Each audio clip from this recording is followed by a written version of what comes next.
people in.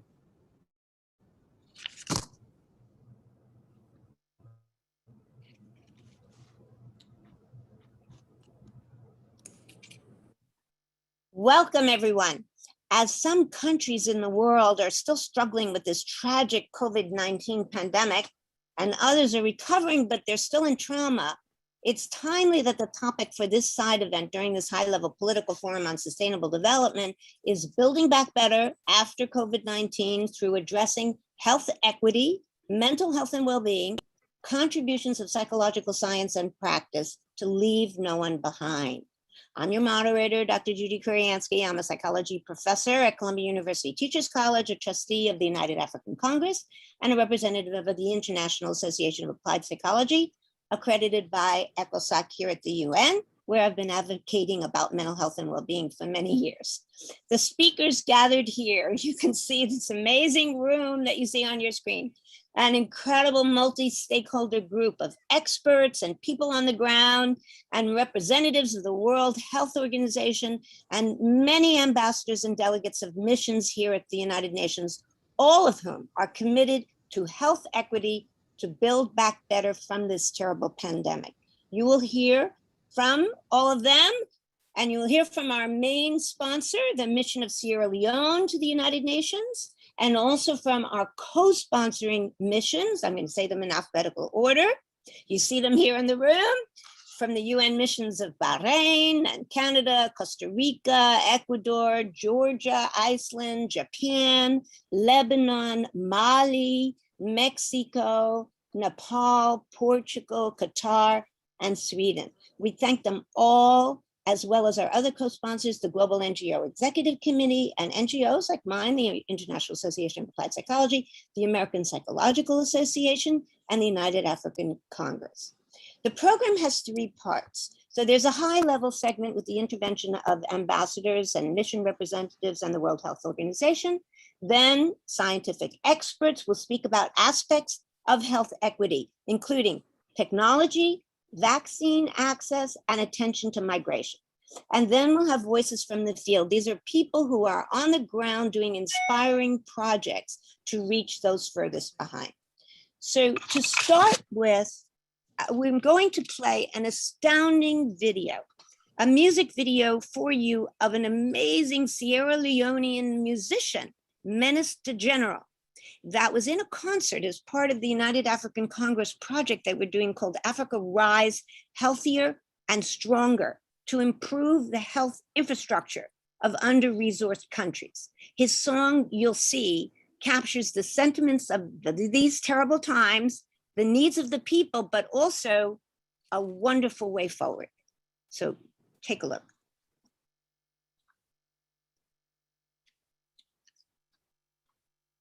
As I woke up this morning, I asked myself, what are the valuable lessons that I can learn from what's going on in the world today? We have a deadly virus putting everything on pause and dispersing throughout the globe like a wildfire. Meanwhile, quarantine, lockdown, social distancing, no jobs and no schools, anxiety on elevation while solitude is on new adaptation. I'm just here to tell you to hold on, stay in and stay safe. Like MJ, put on your mask and your gloves and let's beat it. Soon we shall overcome and celebrate better days ahead. Please allow me to paint you a brighter picture. Please let me share with you the positive side of the agony that we have been enduring. Ever since the world shut down, we've had less pollution and nature has been flourishing. Ever since Corona started, many nations at war have ceased fire. Now imagine the peace it brought to the heart of children in war zones all across the world. Yemen, South Sudan, Syria, Ukraine, Cameroon, and many other places. Black or white, Buddhist or atheist, harmony in different languages, religion and science. Yes, we can all coexist and express love, cause it's the answer. It's the only way to go. It's the only thing that brings us. It's a beautiful thing that heals us. It's a wonderful thing that takes us higher, brings us closer. Don't deny it, just embrace it. Express it, express it. One love, hey, let it flow across the globe. Hey, one love, hey, let it flow across the globe. Hey, one love. Now when we do go back to school, remember there are kids in other parts of the world who haven't seen a classroom in years due to war or poverty. Now when we do get back to normal, take it easy. Life is not a race. The most important thing is not money. The most important thing is the memories that we create while living. So cherish them. Be compassionate. Treat others with respect. Help someone in need if you can. Now when we do get back to normal, remember to salute a healthcare worker because they are the unsung heroes. Thank you. I'm gonna be a better me and celebrate life. And love is what I'm gonna use to elevate. I promise I'ma shade away the negative weight. World peace, that's all I wanna propagate. It's the only thing that brings us. It's a beautiful thing that heals us. It's a wonderful thing that takes us higher, brings us closer. Don't deny it, just embrace it. Express it, express it. One love, eh. Let it flow across the globe. Eh. One love, eh. Let it flow across the globe. Eh. One love.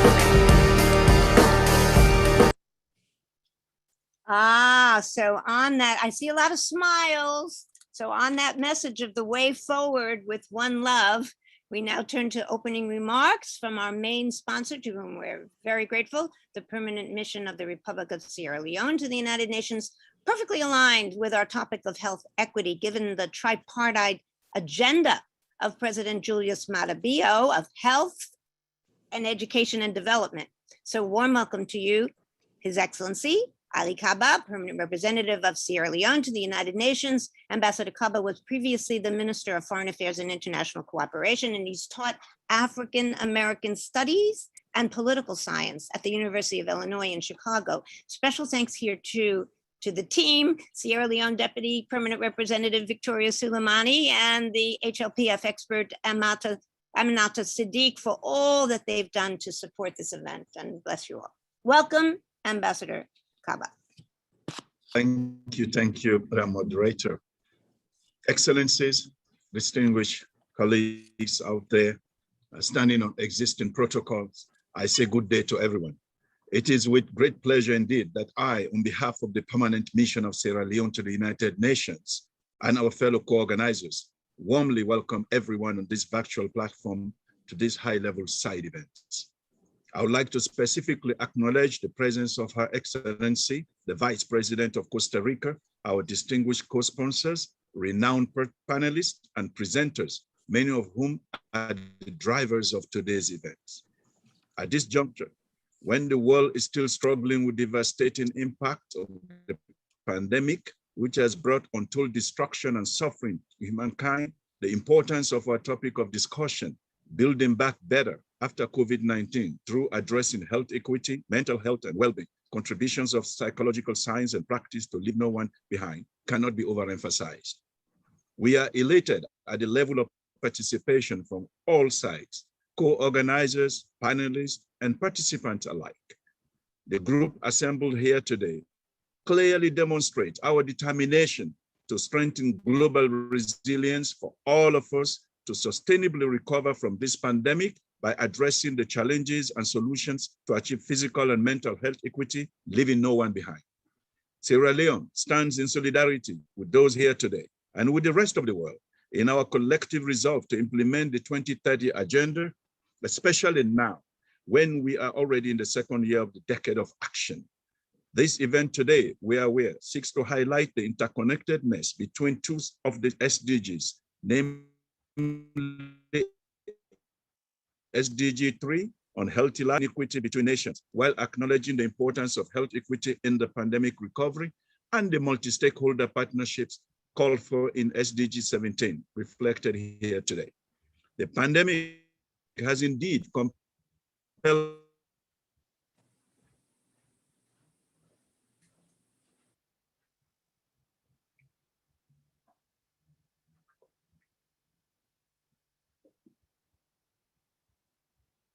I think we have, Seems to be frozen, yeah?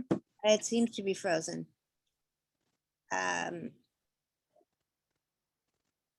Yeah, I think it's frozen. I'm not sure, yeah. and Okay. therefore we must Oh, act good. decisively and fast. We must also be mindful of the importance of delivering on mental health and psychosocial support now and in the ongoing post-pandemic era. To do this requires stronger partnerships between member states, United Nations agencies, civil society, the private sector, and all relevant stakeholders. To advance physical and mental health equity, which aligns with addressing poverty in all of its forms and dimensions. The program before us this afternoon gives us confidence, Madam Moderator and distinguished participant, that our discussions will provide in-depth knowledge and inspiration about how we can, through international cooperation and partnerships, address the challenges and provide solutions to achieve physical and mental health equity to enable us recover from this COVID-19 pandemic stronger and more united than ever before. In closing, I once again wish on behalf of the Permanent Mission of Sierra Leone to the United Nations and the other distinguished co-sponsoring missions and institutions to warmly welcome you all to this very important event and to wish all of us a very fruitful deliberation. I thank you very much for your attention. Thank you so much, Ambassador Kaba, for setting us off on the exact right note of togetherness and working together and commitment that you show. We are very indebted and very grateful to the mission of Sierra Leone. We now turn to a welcome from the Vice President of Costa Rica, Her Excellency Epsi Campbell Barr, Costa Rica's first woman of African descent to become Vice President. And she's a huge supporter of the rights of women and girls. And obviously that's a part of equity that you're going to hear about on her pre-recorded message. The mission of Costa Rica, a co-sponsor of this event, is notably a major supporter of mental health. And as the Vice President, you will hear say, also of rights of peoples of African descent.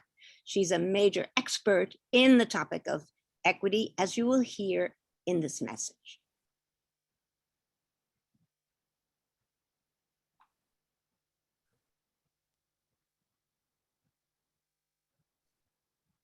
Queridos amigos y amigas, un cordial saludo desde Costa Rica. Dear friends, greetings from Costa Rica. I'm proud to join from a distance and the voice of my country, Costa Rica, to this collective effort that has in the center the human person. I want to thank the government of Sierra Leone for the invitation. My recognition to all co-sponsors and the distinguished panelists today. Psychosocial well-being, just as physical health, is a human right embedded in the 2030 Agenda for Sustainable Development and requires the urgent attention of all of us, governments, the international community, academia, and people themselves. The COVID-19 pandemic disrupted our society and their economies, while it impacts intimate and sensitive fibers of individuals. Unfortunately, care and health workers and other frontline workers have been the first respondents to this crisis and are the first to face it secretly. But the impact of confinement, shutdown measures, and their economic consequences has been severe to general population. Mental health services need to recognize the diverse identities of people, ensuring quality and non-discrimination. Research in Costa Rica has shown greater psychological affection, particularly in women and other vulnerable groups due to the pandemic. As the UN Secretary General, Antonio Guterres, has recognized, COVID-19 has the seeds of a significant mental health crisis. Mental health and social well-being is a responsibility that governments must assume, with the fundamental support of international organizations, scientists, private sector, and communities themselves through investment, research, attention, and visibility, focusing on prevention and human rights-based framework. Multilateralism is, in turn, the instrument to achieve a coordinated and lasting solution. Today, more than ever, addressing mental health together is crucial to the recovery of our society and the global economy.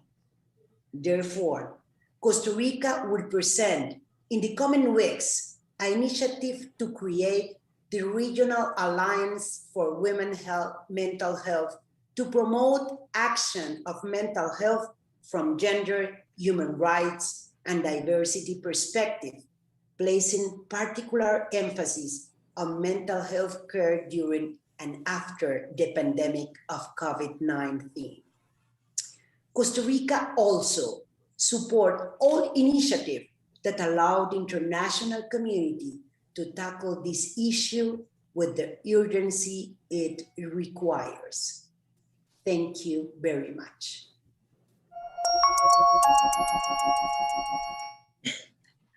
There's the ring of truth right there. Thank you, Vice President Campbell-Barr. We will look forward to Costa Rica's participation and action on that Regional Alliance of Women, recognizing mental health recovery. That's brilliant. Thank you so much. We now welcome Dr. Jennifer Kelly, the current president of the American Psychological Association, co-sponsor of this event, and actually the inspiration for this event because her presidential initiative is health equity. So this is wonderful. Jennifer comes to us from Atlanta, Georgia, where she's director of the Atlanta Center for Behavioral Medicine and addresses us on health equity and the social determinants of health. Thank you so much, Jennifer, for that inspiration for this topic and for all the work that you're doing. Thank you, Judy. Greetings and welcome. Welcome from the American Psychological Association. So I would like to start off with an overview of health equity and the social determinants of health. Achieving health equity, to achieve it, we must address the societal efforts and injustices and work to eliminate preventable health and mental health disparities. We should and we can prioritize physical and mental health equity by promoting conditions for all populations to achieve optimal health. Equality does not mean equity, as you can see on the left. Equity is really about giving people what they need, when they need it, and the amount that they need it, as you can see on the right, so that all can have optimal health outcomes. Health equity is really the ethical and human rights principle that motivates us to eliminate health disparities that's just impacting us. So strategies to address health disparities should and must incorporate mental health as part of the overall health.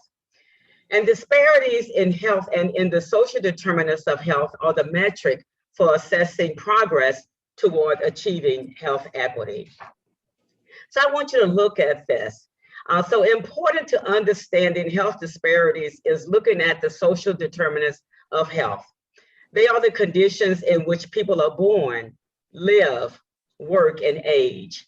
They include factors such as economic stability, the environment in which you are raised, your level of education, and your access to health care. And from this, you will get health outcomes that include morbidity, life expectancy, and healthcare expenditures. So one of the things that goes through all of the social determinants of health that we have to be aware of is discrimination and racism. And in order to address the social determinants of health, you must look at that.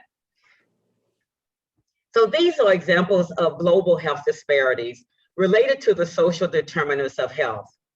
Acknowledging disparities in the social determinants of health globally is the first step to understanding the health inequities that's faced by millions, and we need to bridge the divide between health inequity and health equity. So one of the things that we know is that psychology has the expertise to address the social determinants of health that contribute to the disparities and can therefore help improve the overall health of the populations in which we are part of. And our APA has really shown a commitment to global health equity. As was mentioned by Judy, my primary presidential initiative is on health equity. And one of the things that we want to do is to provide recommendations regarding science, education and training, practice, and public policy. And we are really deeply involved with this with Dr. Jeff Reed, who you'll be hearing from later, serving as one of the co-chairs, along with Dr. Keisha Holden. 30 seconds. The other initiative is Equity Flattens the Curve, and it's to help mitigate the disproportionate harm that's caused by COVID-19 to the world's marginalized populations. So on behalf of APA, we are very grateful to have all of you as part of this event. We are excited to hear from the diplomats, psychologists, and other health professionals about the importance of health equity around the world and how we can learn from one another and work together to benefit underserved populations. Thank you to all our speakers and all who are joining us for this event. Thank you, Jennifer. You've really inspired quite a movement of civil society and government here. And thank you for defining and contextualizing health equity so much for us and distinguishing it from equality. We now turn to our high-level segment with UN member state statements. And we begin with His Excellency Ambassador Francisco Lopes, the permanent representative of the mission of Portugal to the United Nations. Important to us in this event. Victoria, take care of it. Love you. And somebody was talking. Important for us in this event. Portugal, you need to know, has led the General Assembly resolution on mental health and human rights.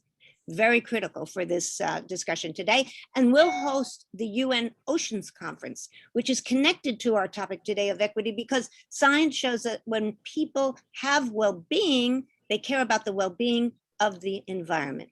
And bless you, Ambassador Lopes, and thank you. Over to you. Thank you very much, Dr. Kuriensky. Excellencies, ladies and gentlemen, dear colleagues.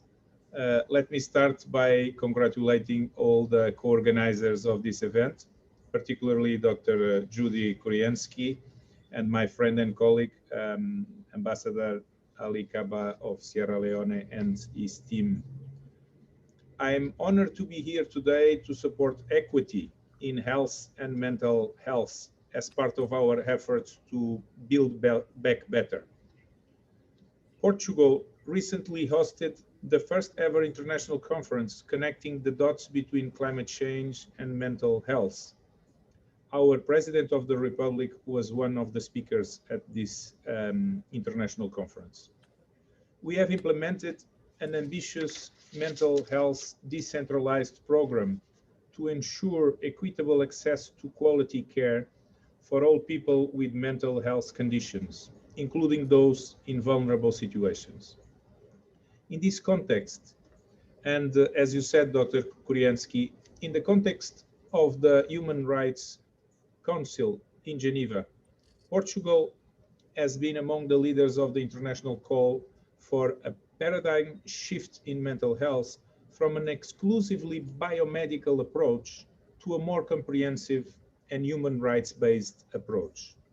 Our common goal is to ensure that people are provided with quality mental health services and that we significantly reduce situations of discrimination, of stigma, of violence, of coercion, and of segregation.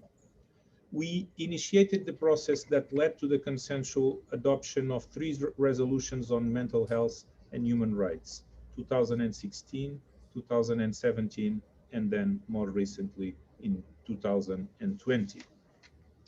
Dear colleagues, let me now mention mental health in connection with 2 of the Sustainable Development Goals, SDG 13 and SDG 14. SDG 13 deals, as we know, among other pressing global challenges, with climate change. In SIDS, in small island developing states, the trauma and the danger brought by rising sea levels that could wash away the land, and with it wash away the means of survival of entire societies. This trauma has obvious and potentially intense psychological consequences. Less obvious, it's probably the connection between target 3.4, between mental health, and SDG 14, oceans and life below water. But as you just said, Dr. Kuryansky, science tells us that ensuring people well-being will enhance human care about the well-being of our environment and of other creatures, including life below water. As you certainly know, Portugal is co-hosting with Kenya the upcoming UN Oceans Conference in Lisbon in 2022, and we intend to pay attention to this connection. To conclude, allow me to refer to LDCs, a priority in our development partnerships. This group of countries, the least developed countries, have drastically limited health and mental health resources. We must work together to ensure that the populations of these countries also have access to health and mental health. It is indeed a question of human rights, as stated in the resolutions we championed. Dear colleagues, in a broader perspective, 30 seconds. Portugal is fully committed to universal health coverage and remains available to work with all partners to achieve it. Mental health is an important component of this noble endeavor. Thank you very much, Dr. Kuryansky. We are so lucky and blessed to have you, Ambassador Lopes. Thank you so much for your heart and your commitment to human rights, mental health, the oceans, the trauma of the SIDS and the LDCs. Bless you. We now turn to His Excellency Ambassador Juan Ramon de la Fuente, the permanent representative of the mission of Mexico to the United Nations, comes to us by video. Now, I want you to know, first of all, he's a psychiatrist. He was Dean of the National Autonomous University of Mexico and was Minister of Health of Mexico. He signed the Political Declaration on Equitable Global Access to COVID-19 Vaccines, co-facilitated the Global Compact on Migration. Our speaker, Dr. Medina Mora, coming up later, will discuss more about that. And Mexico is introducing mental health and psychosocial support in emergency situations into their term in the Security Council. All that, listen.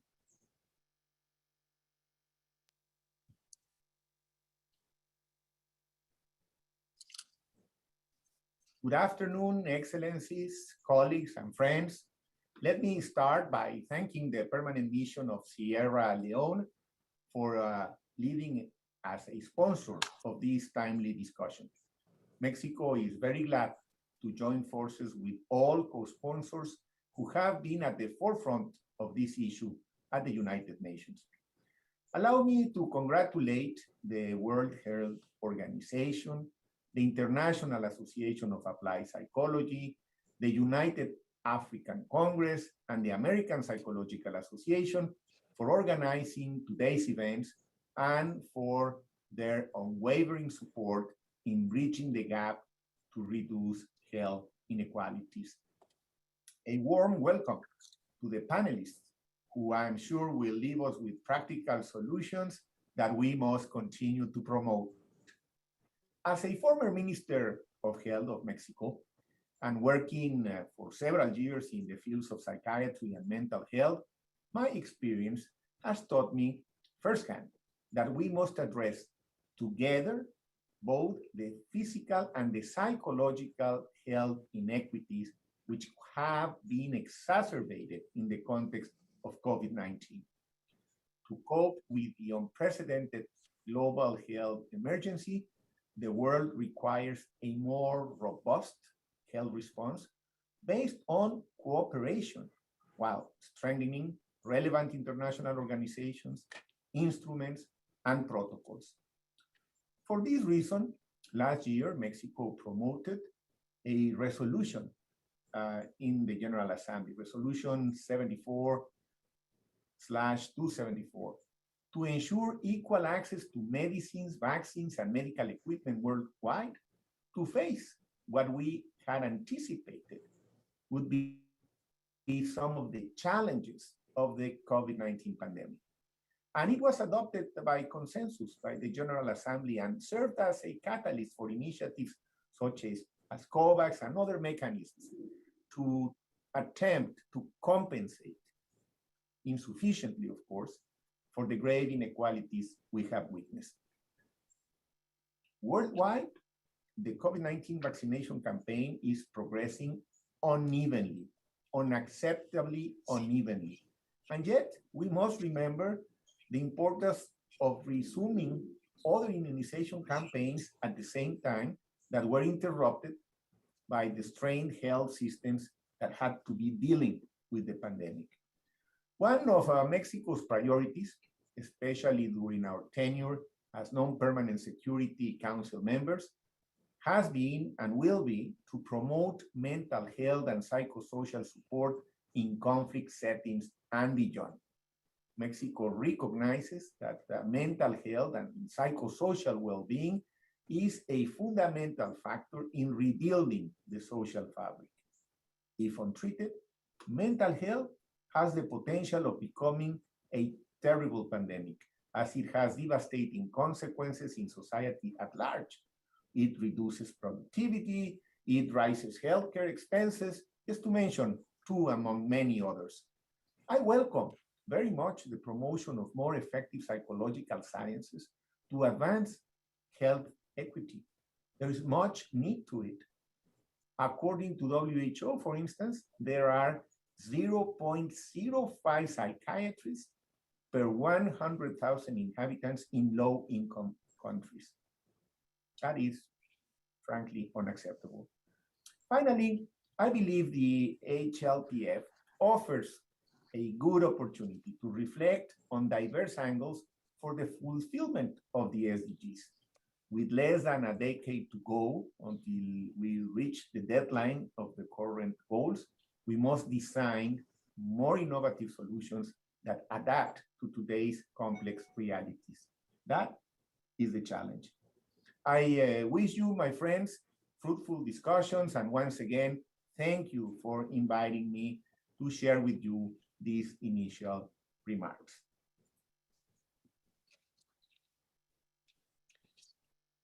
I think we're getting quite the sense of this amazing group of leaders on the international stage, from already hearing from Mexico and Portugal, and of course, from our own Sierra Leone, about the brilliance and the heart that we're seeing for equity. And that is certainly the case for our next speaker, His Excellency Ambassador Issa Konfuru, the permanent representative of the mission of the Republic of Mali to the United Nations, who is handling the current peace and security issues in his country with such good judgment and gentlemanliness. He has been advisor to the Ministry of Foreign Affairs, International Cooperation, and African Integration, and we are very lucky to have him on this international stage and supporting health equity. Thank you, Ambassador Konfuru. Over to you.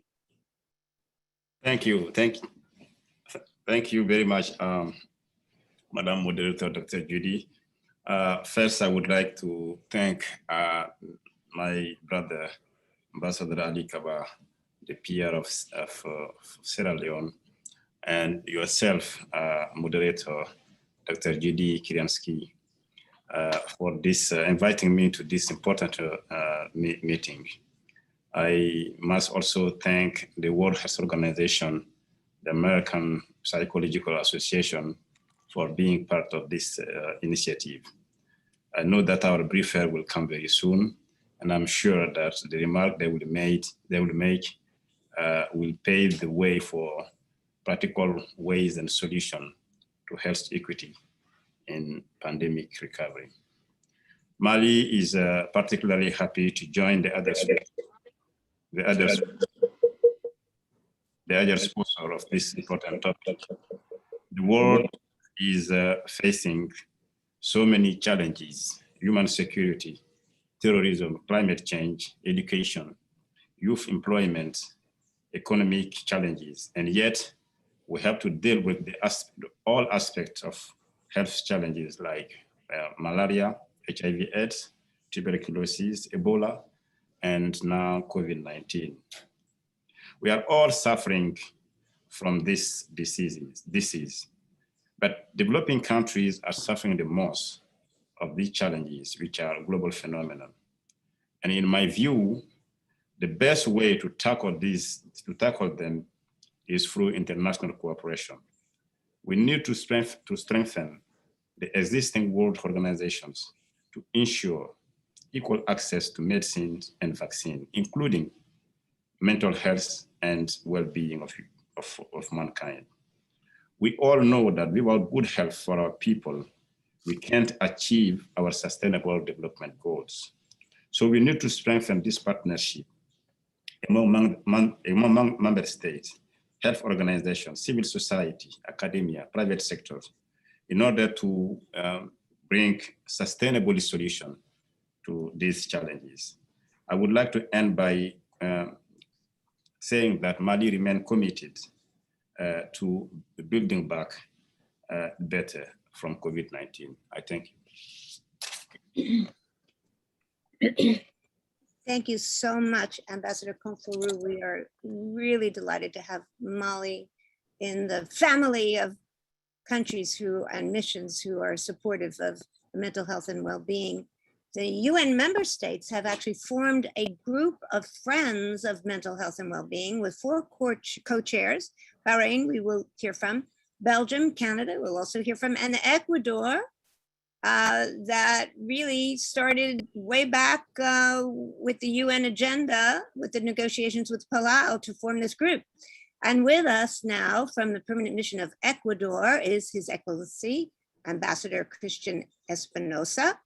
It's appropriate to note for today's topic of equity that Ecuador is the first country to include the rights of nature in their constitution, equal to the rights of a person, and that Ecuador has also been a leader in recognizing the rights of marginalized populations, including disabled persons. So welcome so much, His Excellency Espinosa.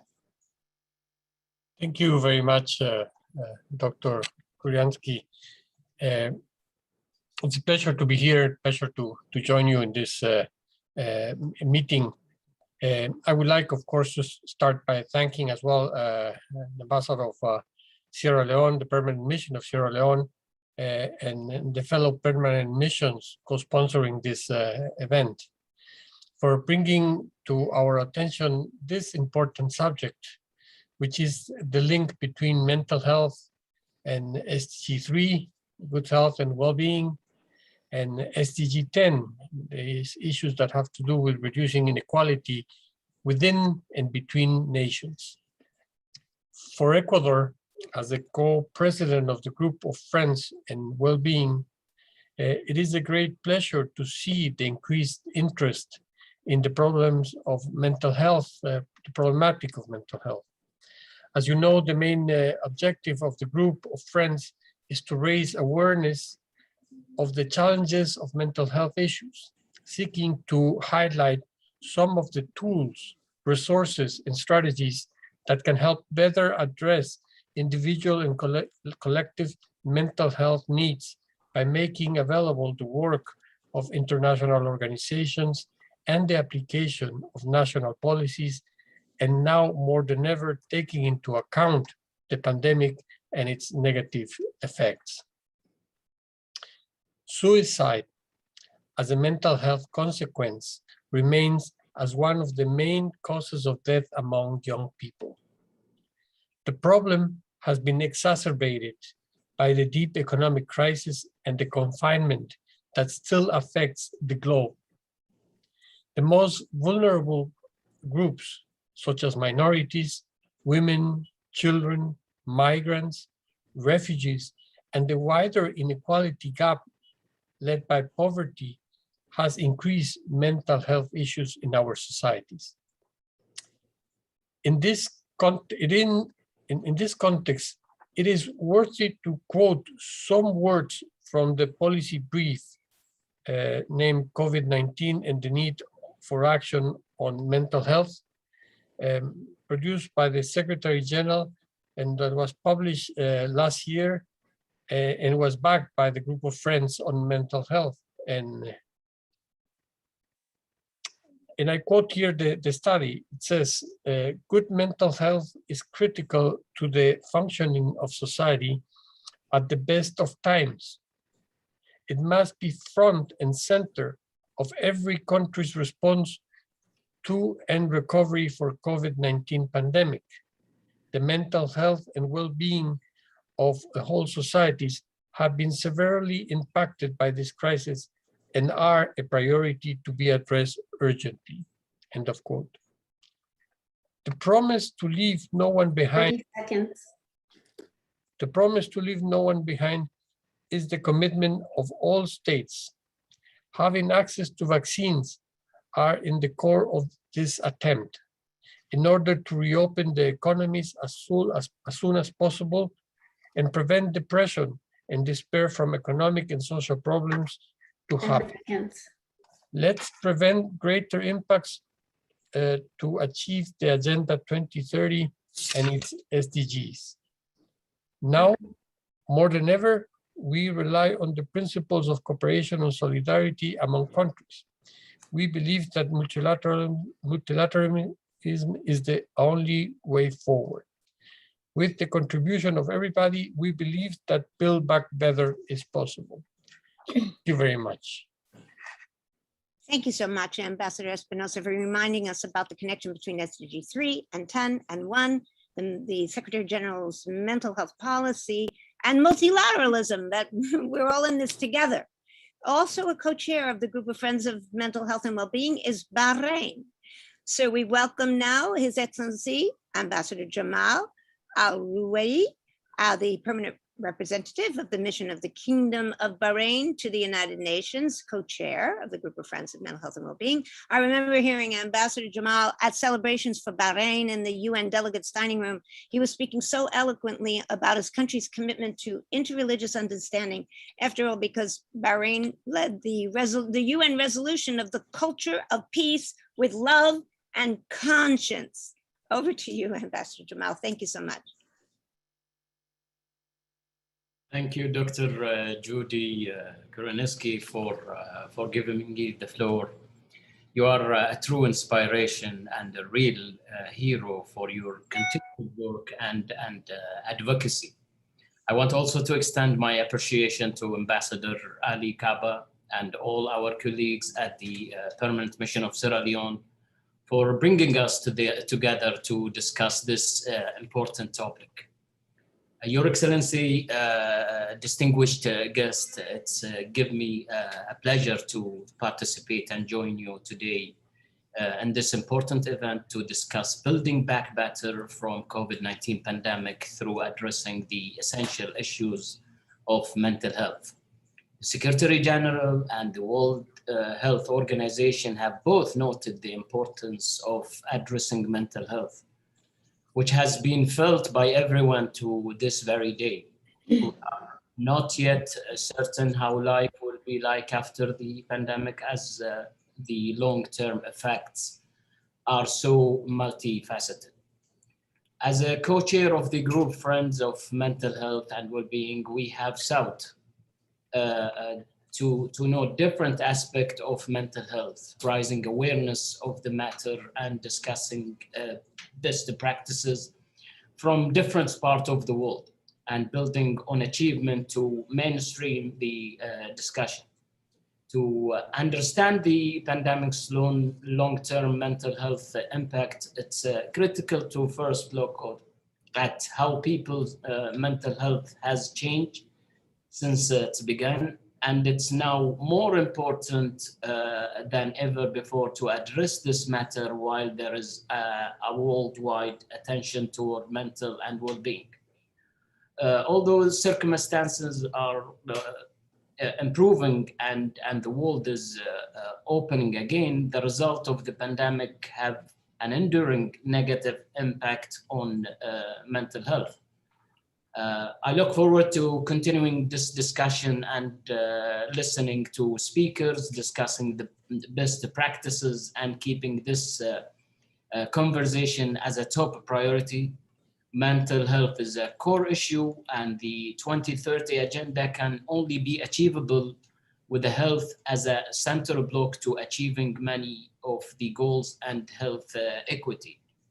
I wish you all a successful event and successful high-level political forum. Dr. Judy, thank you again.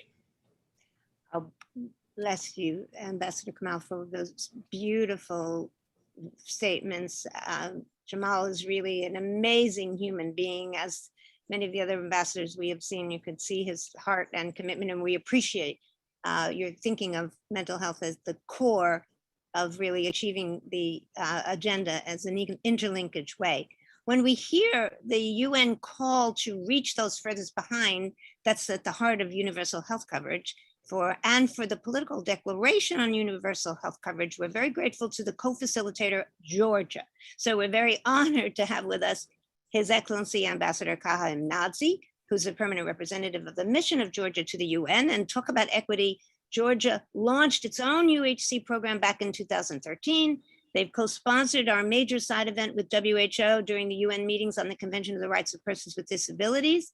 And if you've ever been to beautiful Georgia, from one vista, you could see a mosque, a church, and a synagogue. So welcome, Ambassador Emnadzi. Thank you very much, dear Judy, for these introductions, and thanks to all the colleagues. The outset, let me mention that on behalf of my mission, we were very much delighted to co-sponsor this webinar on this very, very important topic. I'll be brief. What my country has done with regard to the pandemic, or during the pandemic, or what he's doing, it has been talked about many times. So let me offer some of my generalized observations. Firstly, the pandemic indeed showed that no country developed or developing is secure when it comes to health-related issues. And we've seen both the great consolidation of solidarity as well as competition, particularly at the very early stages. We've also learned the necessity of proper communication, because when the information that goes to the public is incomplete or inadequate, that gives rise to lots of theories, and then we have to tackle with those unnecessary theories. Vaccines are a great tool, but they alone cannot act as a magic bullet, and we do need proper and adequate investment in critical medical infrastructure, so that we do need the combination of both. So to make us more secure for future, to make sure that we are better prepared, we do need really to have health equity, to achieve health equity. But when we talk about health equity and equitable access, for instance, to vaccines, that is very important today, we need to make sure that we have access not only as consumers, but also as manufacturers. In other words, production of production facilities should also be equitably spread throughout the different regions. And this also goes to the exchange of scientific information, to data. Obviously, the research and the money that has been spent, it's a public money, not the private money. So there's therefore a proper balance between the private grid, which as a matter of fact is the driver of progress, and social responsibility and equity, which is the very foundation of stability of the well-being of a society. Isn't it very important? And lastly, with regard to the mental health, since 1995, my country has introduced a lot of changes, enacted new legislation, made a major shift from an approach to mental health when it was based on institutional care in asylums, which was in Soviet time, like protecting the society from potential harm, to a more inclusive community-based institutions to make sure that those who suffer from mental health issues are integral part of the society. Now, during this pandemic, which affected all of us, I guess we've all become slightly mad. I think the lockdowns, as important as they were as a tool, also showed us that a lot of people suffered. We had rise in domestic violence. We have a lot of stress, and particularly children, because when children saw that they were no longer priority for their parents, but their parents were more concerned with that little screen that they were looking at, I mean, that's something that we need to think of it. And I'm sure there'll be many other observations. Those observations should be generalized. The proper lessons should be learned so that we are better equipped for the future when similar, hopefully not, but similar or other health emergencies happen. So I'll stop at that, and I wish you all a very successful discussion. Thank you. Thank you so much, Ambassador Nazi, for your leadership on what is also at the core of the UN agenda, universal health coverage, with you and Thailand leading that, co-facilitating that political declaration. We now turn to a very special part of our program, spiritually. Everything has been special. An opening prayer from Brenda Mason, an elder of the OG Cree people who comes to us from her spiritual room at the St. Joseph Health Center in Ontario, Canada, where she does holistic mental, physical, and spiritual counseling. And we welcome also her two-spirited partner, Ethel. Thank you so much, Brenda, for your graciousness and your heart.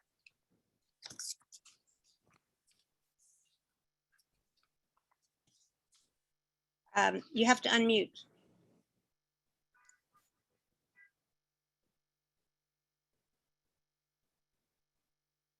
I am very good at unmuting.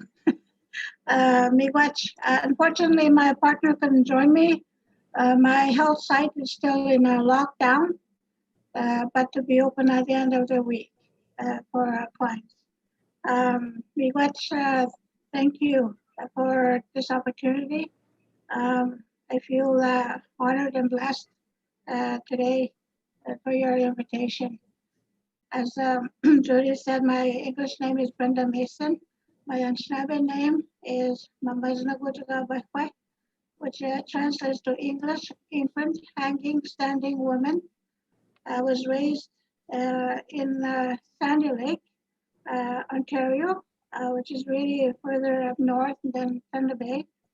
My grandmother, I have grandchildren, and I belong to my clan is a fish clan, Red Sucker. And I'm in Thunder Bay. I'm speaking to you from Thunder Bay in our spiritual room. I speak Oji Cree, so I had some trouble getting on with my laptop. I had technical problems, and I finally figured it out myself. I didn't have to call anyone. However, I'm going to say a prayer in my language. Miigwech Kshamaladu, Miigwech Ranugum Gagizgak, Kanakaman Shawan Mashiang, Shawan Mata Nuganigan Skamaj, Natama Wanwunja, Shawan Matagas Bapis Watch, as Mama of Nanunguma, as the Gatek way, and Shinawakunch. You know, I don't know the Majway, Minayan. Creator, I am grateful for my life. I am grateful for this beautiful day. And Creator, I ask you and thank you. We are grateful that you continue to bless us and surround us with love and compassion so that we may continue to do our work to provide the service to our people, but to do it in a way that gives them the means to find their gift within themselves as we have found our gift within our hearts. And as we come together in this form, that you will continue to provide the guidance and direction that we need, and we continue to see what we are searching for. And with our leaders, we say, Miigwech to each one of them. Oh, Miigwech. Thank you. Thank you. Oh, bless you. Bless you, bless you, bless you, Brenda. Oh my goodness. Thank you. Brenda. Thank you so much. It is very appropriate for all of us, Brenda, to hear your words, and particularly the way the spirits have created your technological issue was kind of perfect, because it is ideal to lead into Lebanon, because we extend all our love now to Lebanon, recovering from the explosion in Beirut. So this is perfect. As we welcome now Dr. Amal Moulali, the permanent representative of the Mission of Lebanon to the United Nations. I say doctor because she has a PhD in political communication and was a journalist for Arabic and English language publications and broadcasters like the BBC. and she was awarded the great honor of the Chevalier de l'Ordre de la Légion d'honneur from France. How wonderful. Lebanon has been one of the countries leading the political declaration on equitable global access to COVID-19 vaccines, with missions we heard earlier from Mexico, and we will hear from Qatar and Sweden later. So Ambassador, welcome, and thank you so much for joining us, truly, and blessings in to you. Thank you. Thank you very much, Dr. Judy Gransky, for this wonderful introduction and for everything good you're doing at Colombia and the United Nations. I would like to start by thanking the mission of Sierra Leone and my brother Ali for this great initiative. It's such an important initiative, an important subject, especially as you said, I'm coming from Lebanon, and Lebanon was going through a very difficult financial and economic crisis before COVID started, and people were going through very difficult stress, mental and physical and financial stress. And then COVID hit Lebanon. So we really, this hits very close to home, this topic. It's a very important topic. And I want to thank also my colleagues, my friends and colleagues who spoke before me about their ideas and their great contributions. But I want to share with you, as you said, Lebanon has been very active on the global political declaration on equitable vaccine, global vaccines. And in this regard, I would like to be, because of, for the benefit of time, I would like to share with you a new concern that I have, and I think we're going to work on at the United Nations. And it started with an article I saw in Scientific American.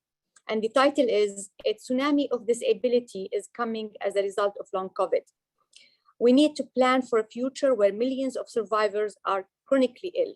This is really very concerning news, because as some people are recovering and we're talking about building better, there are some people around the world, millions of people around the world, who still don't have vaccines, don't have access to vaccines, and they're really struggling to find the shot in the arm to be safe.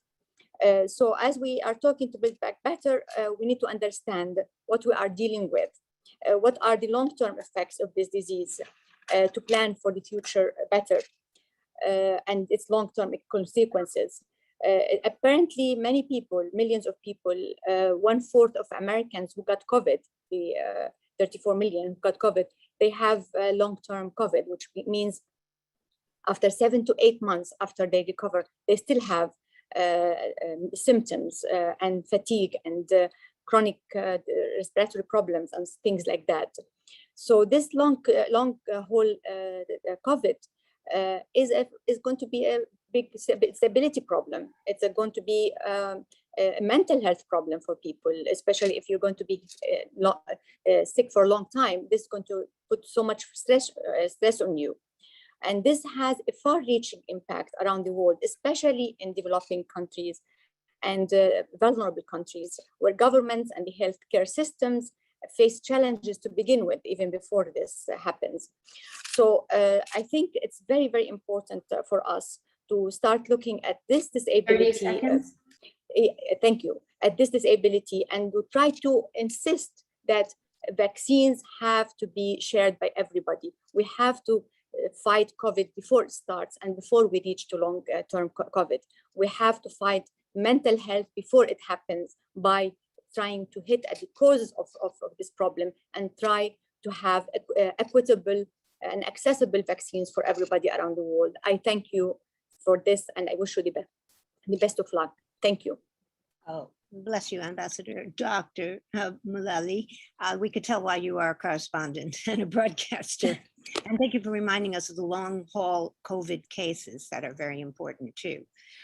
We heard a blessing from Canada, and we now turn to Canada and His Excellency Ambassador Richard Arbeiter, a good friend and the Deputy Permanent Representative of the Mission of Canada to the United Nations, and a co-chair, Canada is, of the Group of Friends of Mental Health and Wellbeing. Also, Canada is a major supporter of mental health, even regarding, guess what, funding. And I remember on his first day of arriving at the United Nations, Ambassador Arbeiter was already a captivating speaker about equity at an event at the ECOSOC chamber, debuting a film about a Canadian humanitarian who founded communities for persons with developmental disabilities. And Ambassador Arbeiter is a favored moderator of many of our psychology days at the UN about gender equality, and on the topic of building back better that we're dealing with now. So over to you, Richard. Thanks very much, Judy. Too generous as always. Thanks to Sierra Leone. Thanks to the over 250 people who've decided to spend part of their day with us here. Thanks to all the regions of the world that are represented. A big thank you to Brenda Mason for sharing that prayer with us. I think we all aspire to be servants for our people, and we'll take your well wishes certainly to heart. I'm not sure that Canada is necessarily a great champion of mental health. I think we are an aspiring student of how to do better on mental health. And these kinds of opportunities that we have with all of you, hopefully lets us learn. There's this saying, inclusion starts with I, that I believe in very much. But I also think equity and addressing equity starts with evidence. And I very much take to heart the importance of understanding the populations that we're trying to serve. Now, in Canada, by age 40, about 50% of the population will have had or has some form of a mental health issue. I include myself in that 50%. This is something that affects everyone. It's not you, it's somebody next to you, as testified by how many regions we have represented here. Now, health inequities in Canada exist, they're persistent and they're growing. And many of the inequalities are the result of an individual or group's relative social, political, and economic disadvantage. For example, experiences of discrimination, of racism, historical trauma are important social determinants of health for certain groups, including Indigenous peoples in Canada, LGBTQ, and Black Canadians. Now, as I said, we're trying to address these inequalities, including through better data collection, more tailored policies, and increased financing. But it's not easy, it's not straightforward, and nothing is perfect. We all need to learn. And really what we're trying to do is enable at the systemic level individualized responses that make sense for the individual concerned. That's a tough thing to do, but that's in the end, I think the goal for us, and dare I say the goal for many people on this call. Now, I'm not a doctor. I'm not a member of the associations that I've had the pleasure of engaging with that are on this call a few times. But I did experience as a manager in my own mission, new, frankly, realities brought on by COVID, where I had to learn how to be a better manager for my own staff, each of whom experienced a different kind of mental health emergency, either for themselves or for their families over the course of the past 15 months. I came to understand how empathy not only goes a long way, but has to be the starting point for how we engage with one another, how destigmatization is an everyday practice, not something that you do every quarter or every half year. And that all issues at the systemic level, including treatments and what's available in this package of health services in your community or via your insurance practices or whatever it is, have to fully include mental health and mental health conditions for everyone's sake. I look forward to hearing our expert panelists a little bit later in this presentation, and thank you once again for allowing us to participate alongside you today. Thanks very much. Ambassador Arbeiter, you've been very humble about Canada. Come on, you has been a tremendous leader from the beginnings of the discussions of the SDG negotiations. So bless you, and for mentioning the word empathy, which is so critical in building back better and part of psychological counseling, best techniques, really. But we now turn to an amazing person, again, who's a deputy permanent representative of the mission of Nepal to the United Nations, Ghanshyam Bhandari. And DPR Bhandari has eloquently described Nepal's new laws that support mental health. And I love this, the national aspiration of Nepal, prosperous Nepal, happy Nepali. I know there's some other countries who said, I think I want to adopt that for my country. He's a true example also of what we heard earlier about multi-sectorialism in intersection of the SDGs with SDG 3 and 10 and 17, because he's been collaborating with academia through my Nepali student at Columbia University Teachers College, Meera Kanal, and with a speaker coming up, Dr. Kamal Gautam from the Transcultural Psychosocial Organization in Nepal. So we bless you and thank you, DPR Bhandari. Over to you. Thank you. Thank you, Dr. Judy, for these kind words. I really appreciate and thank you so much for bringing us all together today. At the outset, I would like to also thank the Permanent Mission of Sierra Leone and other organizers for organizing this event. We are pleased to be one of the co-sponsors of this event and share our experiences in addressing the issues of health equity, mental health, and well-being during the times of COVID-19. The current pandemic has affected the physical and psychosocial health of almost everyone, everywhere. Social isolation, loss of beloved ones, loss of jobs, and many socioeconomic impacts of the pandemic have brought the issue of mental health to the center. Its impact has been more acute on those who are already the furthest behind, including especially those in the countries such as LDCs, LLDCs, and SEEDs. Health inequity has been further exacerbated in the times of COVID-19 with women, children, senior citizens, people with mental health conditions, and other vulnerable groups of people suffering disproportionately. Like any other developing country, Nepal was not prepared for the crisis of this scale. However, the government has continued to focus on reducing health disparities and addressing mental health as one of the priority areas of the pandemic response. When the pandemic had just struck the country, a health sector emergency response plan for COVID-19 was introduced in May 2020 with provisions that mental health services and psychosocial counseling and support would be provided to the patients and healthcare workers. Guidelines for COVID-19 and non-COVID health service delivery were developed to prevent the disruption of essential health services. Testing and treatment services are being provided free of charge to the needy people. In all these efforts, the emphasis has been placed on mobilizing resources in local and grassroots levels so as to ensure that the services reach the most vulnerable and the needy people. We have adopted a multi-stakeholder approach. Civil society organizations, think tanks, academics, and private sector have been taken on board in a spirit of collaborative partnership, as rightly and eloquently put by Dr. Judy. In this regard, I would like to thank the Nepal American Coalition Group involving Dr. Judy herself, our moderator of this event, International Association of Applied Psychology, civil society organizations in Nepal, such as TPO, I understand a representative of which will make a presentation later today, and youths from Nepali diaspora for their contribution to the mental health needs of Nepali people.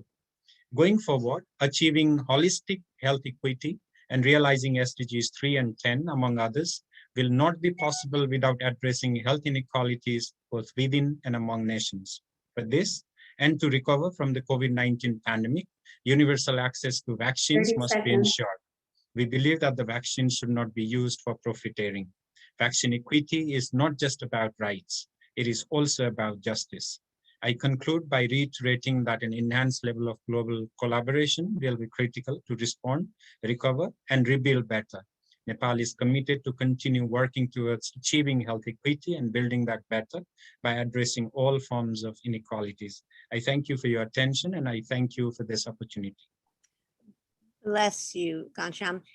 Nepal's truly a model of this multi-stakeholder approach. So that's truly tremendous. We now turn to Japan and His Excellency Ambassador Tetsuya Kimura from the Mission of Japan that co-chairs the group of Friends of Universal Health Coverage. He's in charge of economic and social affairs and also UN management, but humanitarian rights also, and importantly, sports for development and peace. Sports being a major issue of equity, certainly in our country, in our news right now, but fundamental to what we're looking for building back better. So you might see Ambassador Kimura, with his passion for sports, riding his bike in Central Park. Over to you, Ambassador. Thank you, Dr. Judy Kriansky, and thank you for the introduction. At the outset, I'd like to thank the Permanent Mission of Sierra Leone and the co-organizers for their initiative and the previous speakers for their insightful remarks. The global spread of COVID-19, which has become a crisis of human security, has reminded us of the lessons learned from the past infectious disease control efforts and the importance of ensuring a timely and appropriate emergency response to infectious diseases. In our response to COVID-19, we have reaffirmed our commitment to universal health coverage, UHC, including public health and disease prevention, with the view to ensuring access for all individuals to comprehensive health services that include care for both mental and physical health in order to achieve health equity in the post-COVID-19 pandemic recovery. In this regard, I would like to stress the need to address the most vulnerable segments of society. Let me mention briefly Japan's effort to address this global challenge. First, Japan worked together with the COVAX facility in addition to bilateral cooperation towards ensuring fair and equitable access to vaccines for all. Last June, Japan and Gavi co-hosted the COVAX Advanced Market Commitment Summit, where global leaders and private sector companies pledged $2.1 billion to the COVAX facility to accelerate access to 1.8 billion doses of COVAX COVID vaccines for lower income economies. At the summit, Prime Minister Suga announced that Japan will contribute another $800 million to COVAX, in addition to the $200 million already pledged. Second, Japan supports the effort in developing countries to build hospitals and assist in the strengthening health and medical system through providing equipment and supporting human resource development. Japan has been supporting the establishment of an ASEAN Center for Public Health Emergencies and Emerging Diseases, as well as the African Centers for Disease Control and Prevention. Japan has also provided support for the establishment of the Noguchi Memorial Institute for Medical Research in Ghana and assisted in the training of its medical laboratory technicians. Lastly, we take a holistic approach to ensuring health security in a broader context. We will continue to work with other countries to improve the conditions of water, sanitation, hygiene, nutrition, education, and other environmental factors. Accordingly, Japan will host the Tokyo Nutrition for Growth Summit 2021 this December. Especially after COVID-19, it has become clear that vulnerable people must have access to comprehensive health services and adequate nutrition.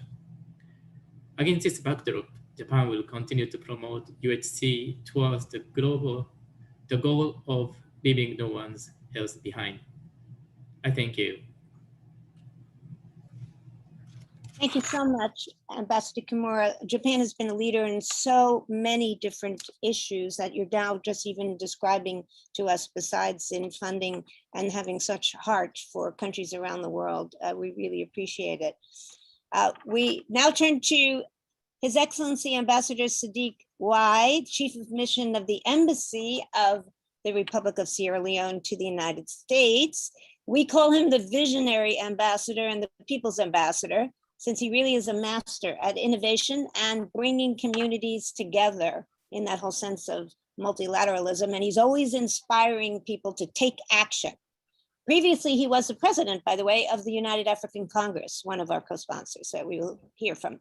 But now he's in Washington, and Ambassador Wai, equally beloved by his diplomatic colleagues, evident in his election as Secretary General for ECOWAS, that's the Economic Community of West African States, and as co-chair of the Diaspora and Public Affairs Committee, all of which he does brilliantly. Ambassador Wai, to you. Thank you. Thank you very much, Dr. Judy, and thank you to all the speakers for giving me this opportunity to participate in this very important topic, building back better after COVID-19. Excellencies and colleagues, organizers of this very important side event, esteemed guests, I bring you greetings from the Embassy of Sierra Leone to the United States and our many Sierra Leone diaspora and friends who are participating in this forum today. I'm pleased to share with you today the support and actions of my country on the important topic of this event, namely health equity to build back better from this pandemic. From listening to my distinguished colleagues, including my good friend, Ambassador Komforo from Mali, and from my experiences working with members of the NGO co-sponsors of this program, I would like to share the following lessons learned To achieve health equity, partnership of government with civil society in the spirit of SDG 7, I want to say emphatically that it works. This was proven when the COVID-19 virus was threatening my country of Sierra Leone. On behalf of my embassy, I mobilized our diaspora friends and health professionals to form a COVID-19 task force, the first of such task force in the diplomatic community in the United States. Within only 3.5 months, the task force mobilized material and financial assistance valued over $7.5 million from the diaspora, presented then to the then Minister of Foreign Affairs International Cooperation in Freetown. This significant effort supports the goal of this side event today, to address a health crisis in a country with a significant treatment gap and needs. In another example, my embassy collaborated with the United African Congress through its president, Mr. Gordon Tapper, who will speak later, and with the International Association of Applied Psychology through our moderator, the distinguished moderator, Dr. Judy Kuriansky, on an important health initiative. Africa Rise, Healthy and Stronger, is raising awareness and funds to address the health and mental needs of people in the most remote communities in our countries where there are no doctors and limited equipment. Overall, our government is also working with civil society in the signature agenda of our president, Dr. Julius Maada Bio, called Human Capital Development, which addresses the 3 pillars of education, health, and security. 30 seconds. Education about health and well-being, especially in our sector, is essential in development. The Sierra Leone diaspora has already raised funds towards establishing it.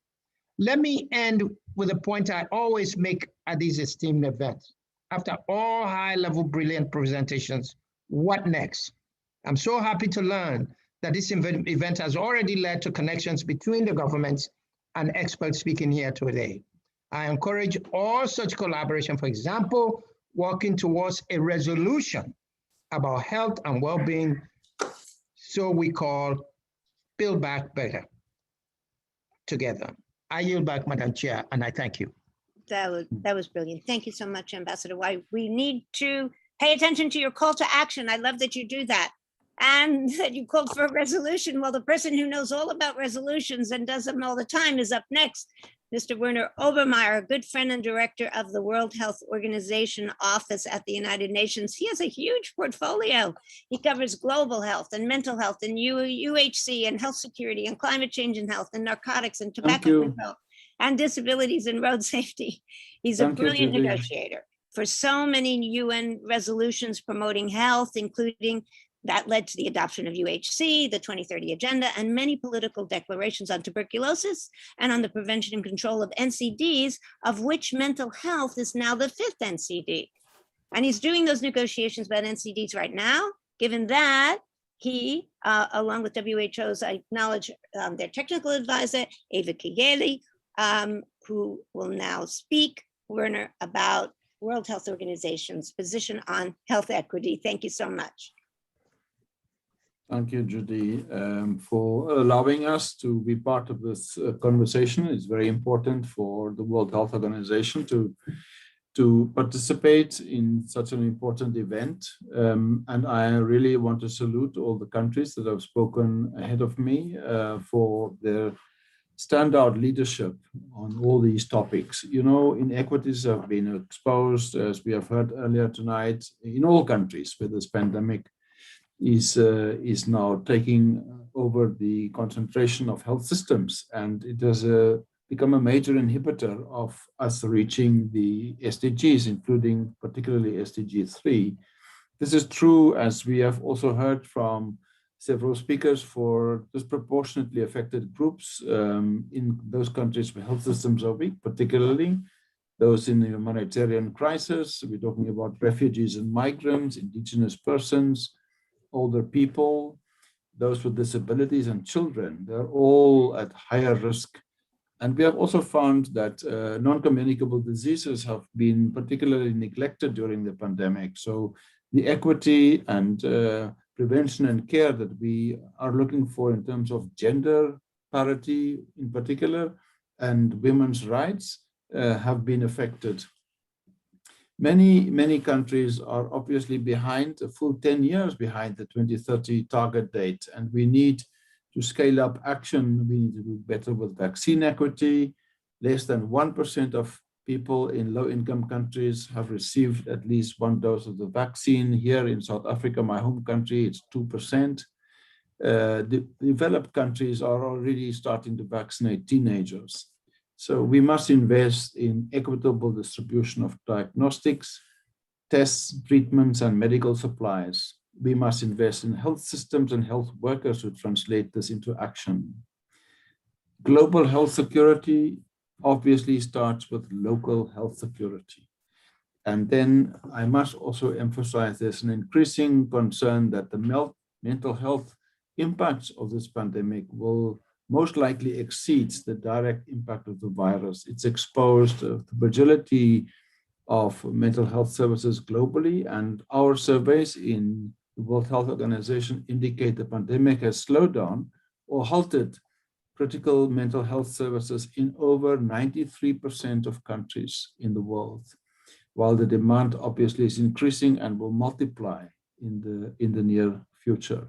Over 60% of countries have disrupted health services for mental health conditions and vulnerable people.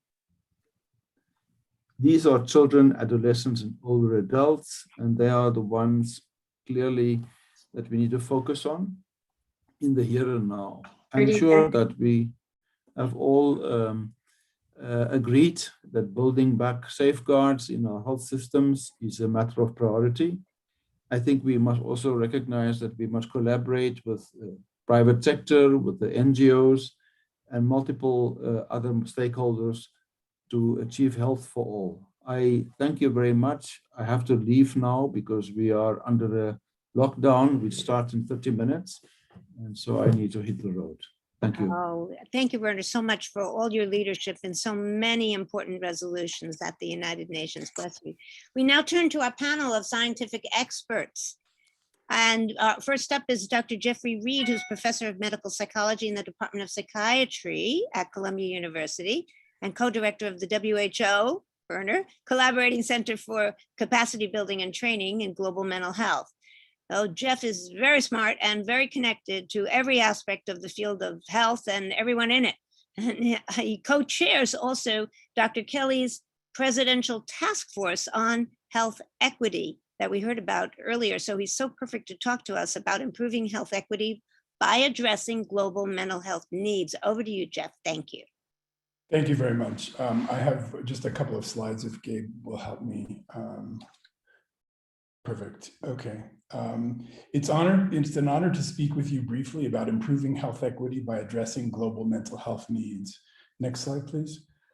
Prior to the COVID-19 pandemic, it was estimated that 10.7% of the world's population was living with serious mental or substance use disorders at any given time. Mental and substance use disorders were known to account for 7% of total global disease burden and were the biggest contributor to global disability. Yet, only an average of 2% of national health budgets was being directed to these disorders, even though effective and inexpensive treatments were available. In low and middle income countries where most of the world's population lives, between 76 and 85% of people with serious mental disorders had received no treatment in the previous year. Next slide. Health disparities experienced, are we having trouble with the slides? Looks like it. Let me try again, Jeff. Okay.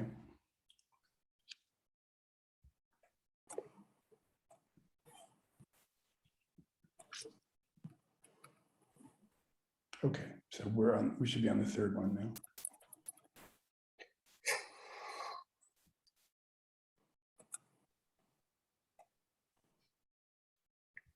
Okay. Health disparities experienced by people with mental disorders include disproportionately high rates of mortality from a wide range of health conditions. A person with a serious mental disorder is expected to live an average of 10 to 25 years less than a person who does not have one. People with mental disorders who are also members of groups who are otherwise vulnerable or stigmatized will have even worse outcomes. Next slide. So the COVID pandemic has happened against this already grim backdrop. The pandemic has exacerbated the already chronic underfunding of mental health services, disrupting or halting critical mental health services in 93% of 130 countries surveyed by WHO. This was mentioned by the speaker from WHO. We've seen that people with mental and neurological disorders have greater vulnerability than others to SARS-CoV-2 infection and death. The initial mental health effects of the pandemic involved primarily symptoms of stress and anxiety, as well as bereavement and grief. But with time and prolonged lockdowns, we've seen increased depression, alcohol and substance use, self-harm, and eating disorders, among others.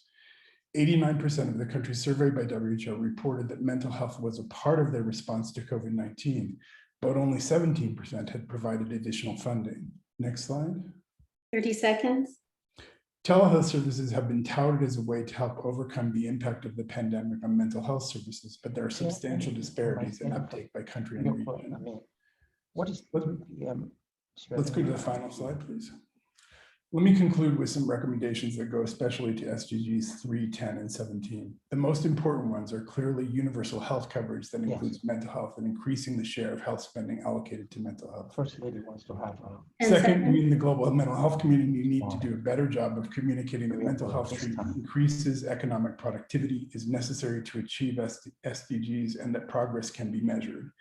We need to implement systematic interventions to improve the health of people with mental disorders, and we need to emphasize mental health programs for vulnerable and disenfranchised groups, particularly whole person interventions that address social determinants of health and broader health disparities. Next. I thank you for your attention. I've provided my email here if any of you would like to get in touch with me or to follow up in any way. Thank you very much. Jeff, you clearly have a great deal to contribute, and I think you has inspired us that we'll circulate that for sure, because people need to know the vastness of what you're doing. And thank you for really being on the team, supporting Dr. Kelly, supporting Jennifer's initiative, her presidential initiative about health equity that led to all of this. So this is really astounding and tremendous. Next we go to the state of Qatar. We've been around the world here. She's actually in Qatar, where Dr. Sharifa Al-Imadi is now. She's a psychologist and family counselor at the Doha International Family Institute that supports Arab families. And one of their current projects is a study on adolescents' well-being, in part by supporting them in sports, which we heard about from Japan. And Qatar, of course, is the site of the 2022 FIFA World Cup. So she is also a member of the National Committee for Women, Children, the Elderly, and Persons with Disability, and she's developed a couples counseling curricula for Qatar and Saudi Arabia, and is promoting family-friendly practices and programs throughout the region. Thank you so much for your work, Dr. Al-Imadi. I know we all want to hear about it. Thank you very much, Dr. Judy. Excellencies, ladies and gentlemen, I'm pleased to address you today on this side event tackling important topic of COVID-19 and mental health. Globally, when COVID-19 emerged as a pandemic, the immediate policy responses related to physical health was given a priority. Afterward, mental health addressment was the subject of government policy responses and non-government practices initiatives at the community level. Qatar was not an exception from this global topology of policy and practice response. In response for COVID-19, Doha International Family Institution is present, carrying our lofty mission to produce evidence and advocating for the development of family policies and programs. Hence, we initiate 3 research projects. I will briefly provide you with the overall picture of the findings from the 2 research projects in Qatar, which you mentioned, Dr. Judy. It is worth highlighting that our research on COVID-19 and family cohesion in Qatar showed that 64% of the sample confirmed that positive impact of COVID-19 on family cohesion due to the more time spent together, which made family members closer.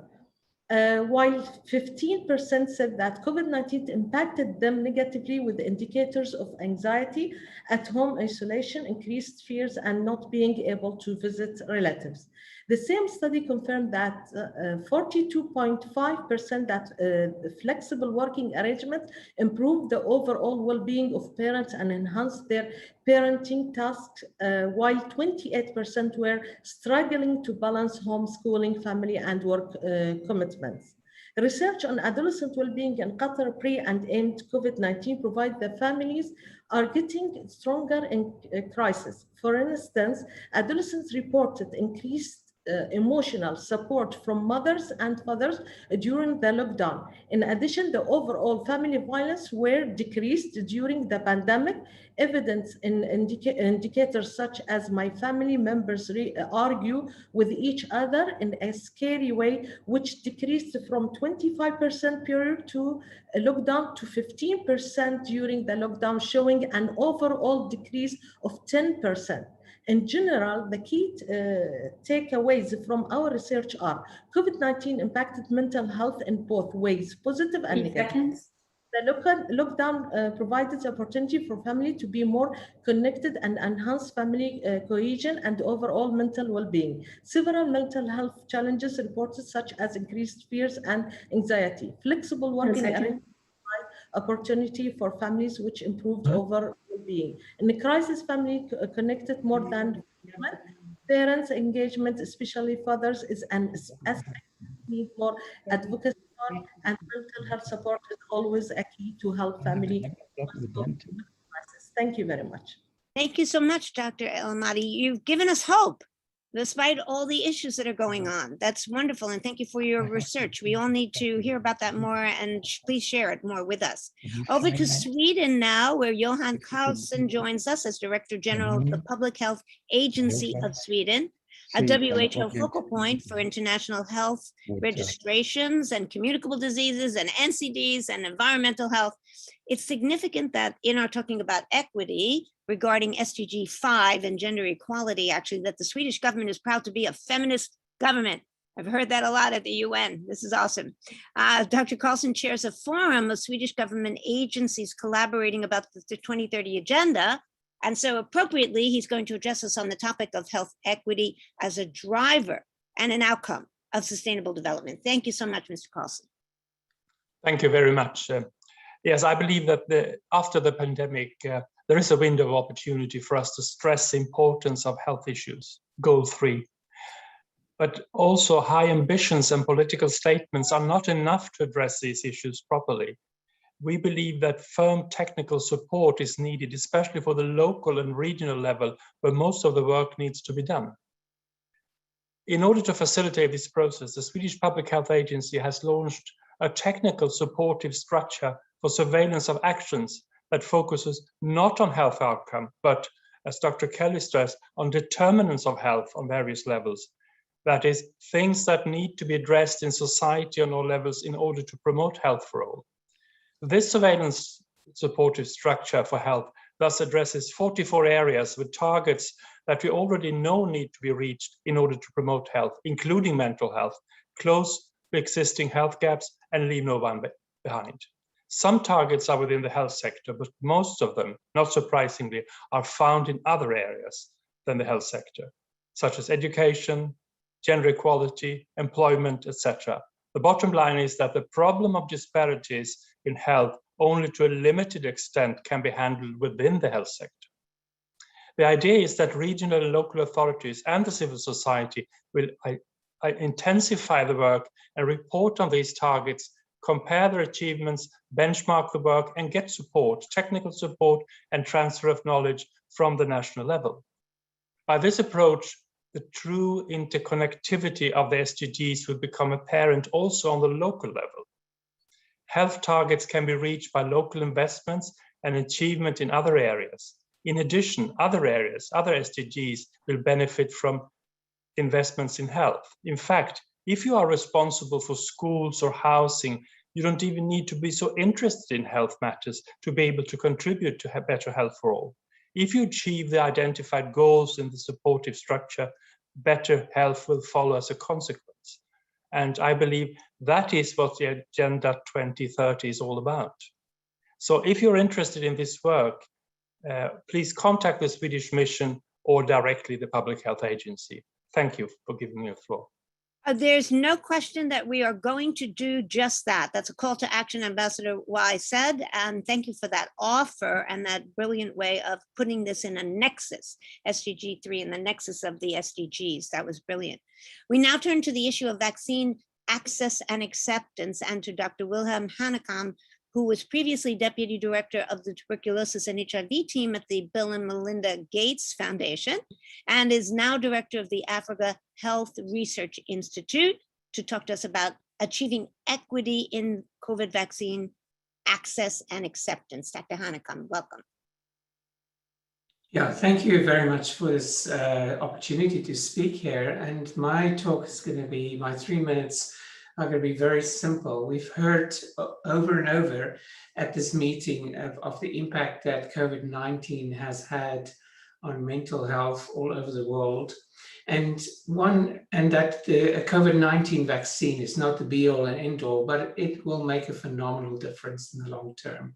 And right in front of you, you can see the problem. That 1.2% of Africans so far have been vaccinated by a COVID-19 vaccine, have received at least one dose, whereas in other countries it's more than 60%. And so in Africa, where many of us are huge soccer fans, for example, we follow British soccer or European soccer. And this is a picture from last night, Wembley Stadium, where Italy beat England to become the European champions. And you can see a full stadium. There were 60,000 people without masks.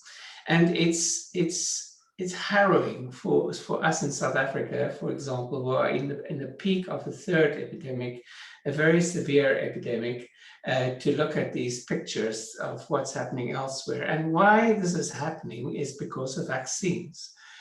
Because although the United Kingdom at the moment has more than 20,000 cases a day, as you can see on the top, in the top graph, in the bottom graph, you can see what the vaccines have done. There are no deaths, whereas previously the deaths and severe disease have followed the cases in the United Kingdom.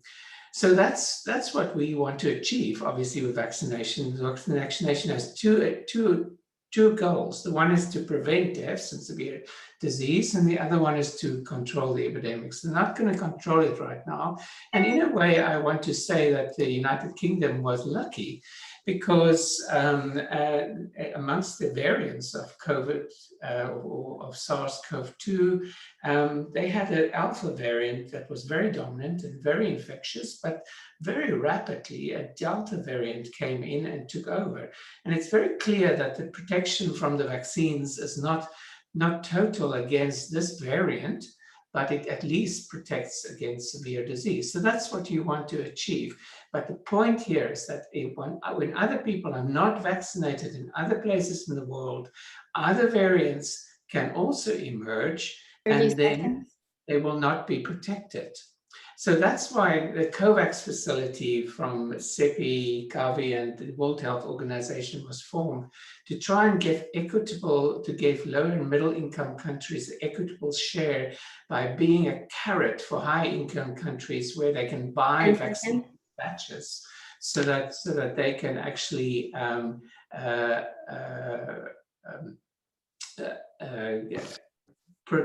provide the funding for the low and middle income countries. But unfortunately, this has been scuppered by bilateral agreements between governments and companies. But regardless, I think the COVAX facility is really what needs to be supported and is going to be successful ultimately in delivering vaccines globally. So thank you. Thank you, Dr. Hanekom. This is clearly an issue that's really front and center for us building back better. So we appreciate all your work, and thank you for coming with us from South Africa. Well, earlier we heard Ambassador De La Fuente, the permanent representative of the mission of Mexico to the UN. I mentioned he was the Dean of the National Autonomous University of Mexico, so it's perfect that we now hear from the director of the Faculty of Psychology of that very university. They've known each other for 35 years, Dr. Maria Elena Medina Mora. And she's a leading Mexican psychologist who is also an advisor to PAHO, the Pan American Health Organization. Over to you, Maria. Thank you so much for being with us and for all your work. Thank you very much for the invitation and for the opportunity to address the situation of migrants and refugees in Latin America. The new long-term and still uncontrolled COVID-19 pandemic and increase in forced migration, including conflict-induced displacement, and the widening of inequalities between migrants and local people pose challenges to the progress towards the Sustainable Development Goals. Indeed, psychology has much to offer. It has been estimated that around 6% of the total regional population are or have been in a recent migration process. Colombia, the United States, and increasingly Mexico are the main desired destination. The reasons for migration include high levels of poverty and violence. This situation meets the criterion of a humanitarian crisis and matches the UNHCR definition of coerced departure due to persecution or other forms of severe or irreparable harm, where return is not possible if asylum is denied. Migrants' transit and living conditions increase the risk of COVID-19. Studies of COVID-19 among migrants have found that the rate has grown, and even though a few migrants have been included in vaccination efforts, many are still waiting. We need to make migrants and refugees visible in local health programs, including those provided during transit. The context of migration increases the risk of poor mental health. According to WHO, about 22% will develop a mental disorder. Most migrants will require humanitarian care, and the substantial number will need psychosocial intervention. Children, especially those left behind after the parents' deportation, need short and long-term support. Persons with pre-existing mental illness and those severely affected by stress or acute anxiety require health assistance that should be accessible for all persons in need, irrespective of their nationality. Mental disorders tend to persist, so intervention must not only respond to emergency, but also be maintained as part of the community care system. Psychologists have much to offer migrants. Our role includes needs assessment, diagnostic tool, and evidence-based psychological and clinical interventions to mitigate disparities, supporting well-being, and fostering life skills, coping strategies, and resilience. Our major challenge is to find effective ways to take evidence-based interventions to the community and people in need. Our aim must be to promote inclusivity, dignity, and safety, to learn from the resilience of migrants, and through their efforts to contribute to the fulfillment of the sustainable. Thank you so much, Dr. Medina Mora, for reminding us of the importance of the migrant population and of resilience, and for all your years of work. That is so impressive and really shows, Jennifer, Dr. Kelly, what your presidential initiative has really created here. It's astounding what you have mobilized here. The multilateralism, the multi-sectorialism, the multi-stakeholder, all in health equity that you inspired here. So bless you so much. We now turn to our Voices from the Field segment.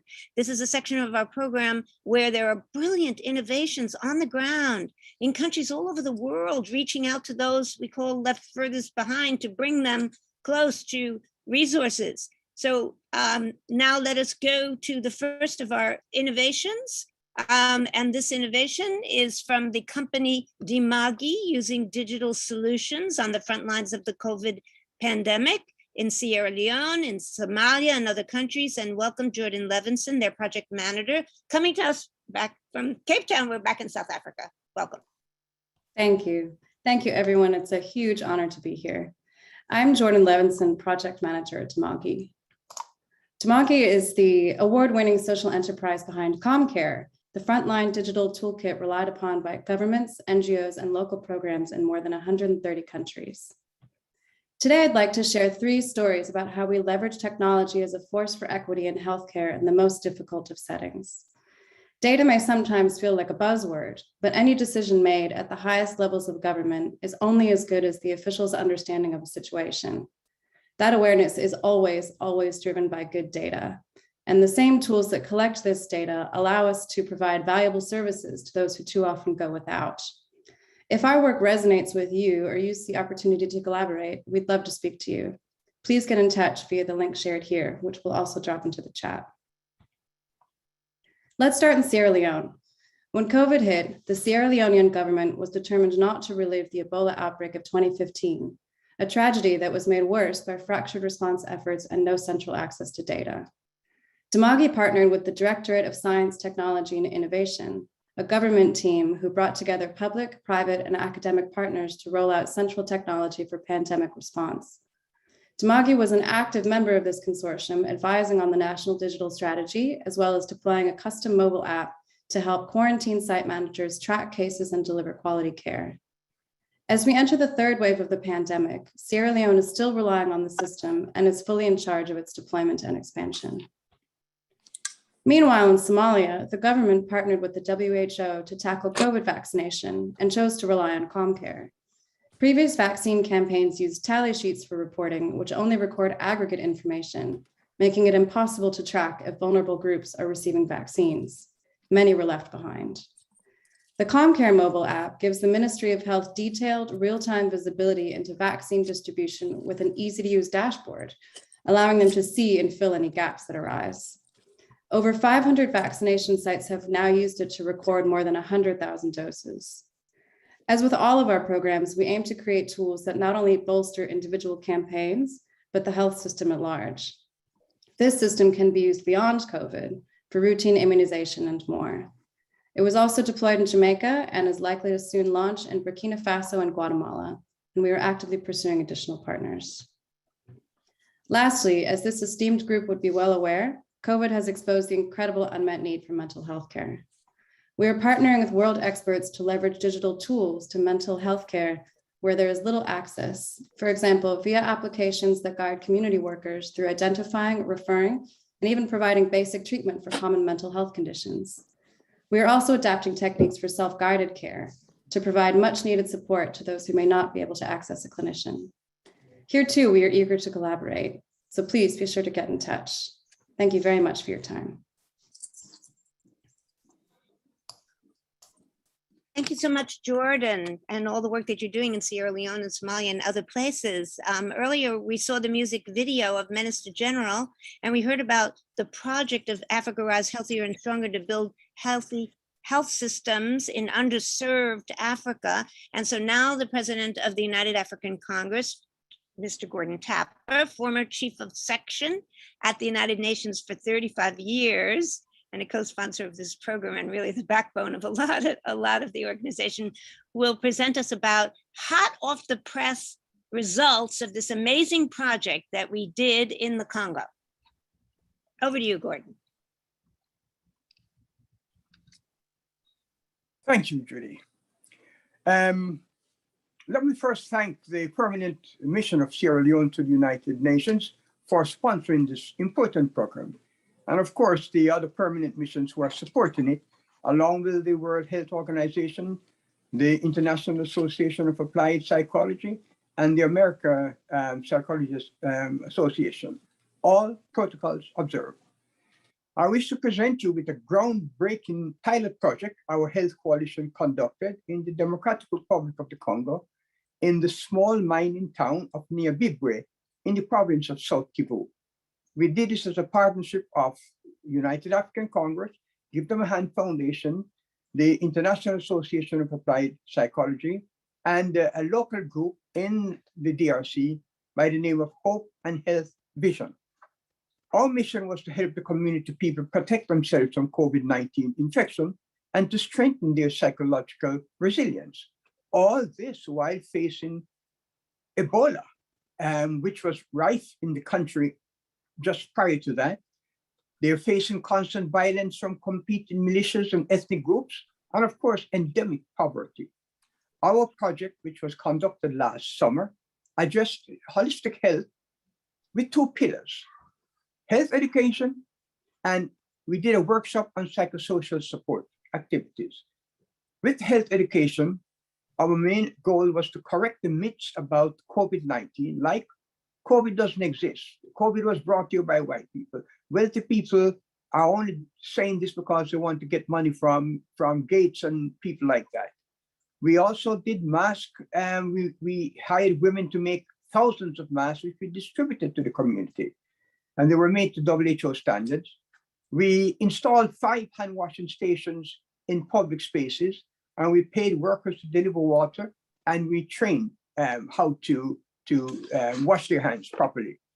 And the workshop for psychosocial support activities was based on Dr. Judy's toolbox from interventions she has involved herself with worldwide to promote resilience.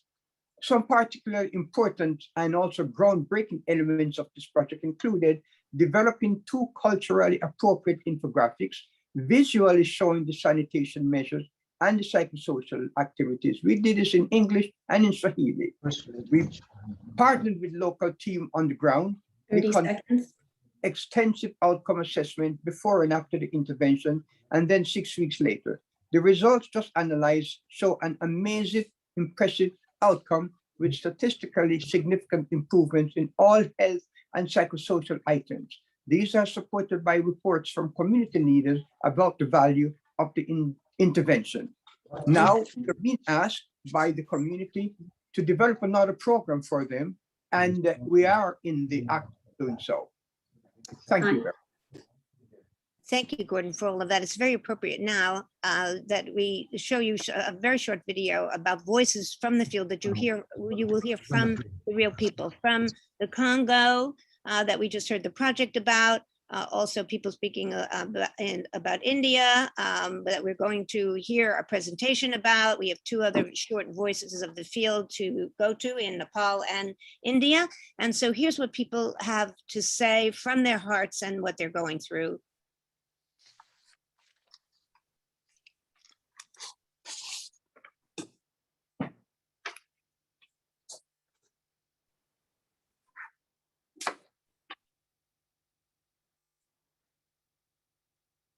Oxygen तक नहीं, यहाँ पर हमने कहा यहाँ पर लिटा कर कहा आप जो है ऑक्सीजन दे दो, कोई नहीं सुना, दवाई तक लिखने के लिए तैयार नहीं हुआ।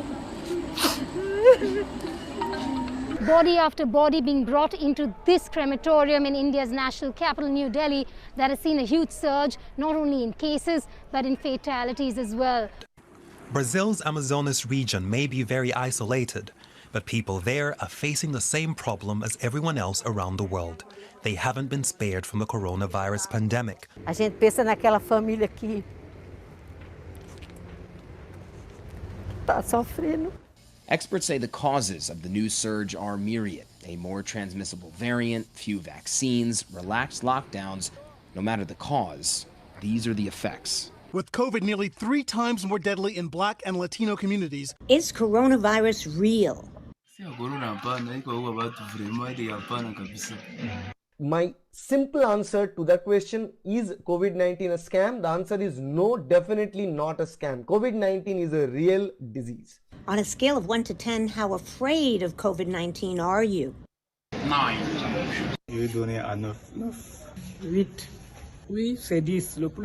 How has COVID-19 affected you or your community? Eu fico muito chateada, triste, porque depende de muita gente, negros e pobres, assim, depende de condução, vai ônibus, metrô, tudo. Ile ya corona hatuitaki tena juu hizi makashi zinatusumbua sana, hatutoke atuende sababu vile mtu atazenda Rwanda atuende wanatusumbua sema makashi tunawe mikono hapana, sisi tushakatala tushachukia vile tu sana. Sisi tualibishia kazi sana juu kazi haiendeke tena mzuri, hatuzishe na kumafete hatuende tena kome ilifogisi tulikuwa nenda kumafete mbele. En tant que personnel soignant dans une population sous-informée, nous ne recevons plus des malades puisqu'ils ont peur d'attraper le coronavirus à l'hôpital et deuxièmement, ils ont peur d'être vaccinés contre le Covid. কিন্তু আমি ওনাদেরকে বলি বারবার যে দেখুন এখনো কিন্তু এটা মানুষের মধ্যে থেকে আপনারা হয়তো আতঙ্ক পাচ্ছেন, কিন্তু এটা কোনো আতঙ্কের বিষয় না। আপনারা সেফ ডিসটেন্সে থাকুন, যতটা মাস্ক সেভ করুন, স্যানিটাইজার ইউজ করুন এবং What are your fears about the vaccine? Je crains surtout les effets secondaires tels que les thromboveneuses dont on nous parle. Will you take the vaccine? And there is no way, as long as I'm living, that my children are going to be injected with that. Even more serious problem among communities of color, vaccine hesitancy. No, I want to receive that vaccine. Non, je ne suis pas sûr avec le vaccin du Covid. Oui, à la vaccination. Oui, si c'est nécessaire, je vais prendre. É muito importante para que todo mundo que se tiver essa oportunidade de tomar essa vacina. Tomei a primeira dose, estou ansiosa para tomar a segunda dose, porque eu acho que é a única forma das pessoas, de todos nós, nos prevenirmos contra isso. Avant, on avait beaucoup de doutes.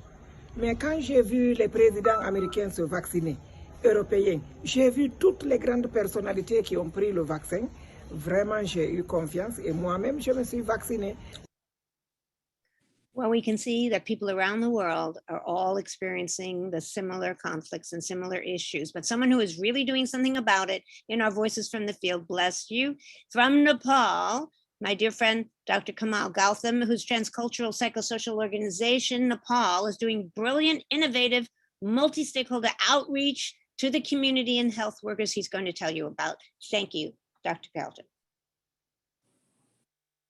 So thank you, Professor Judy. So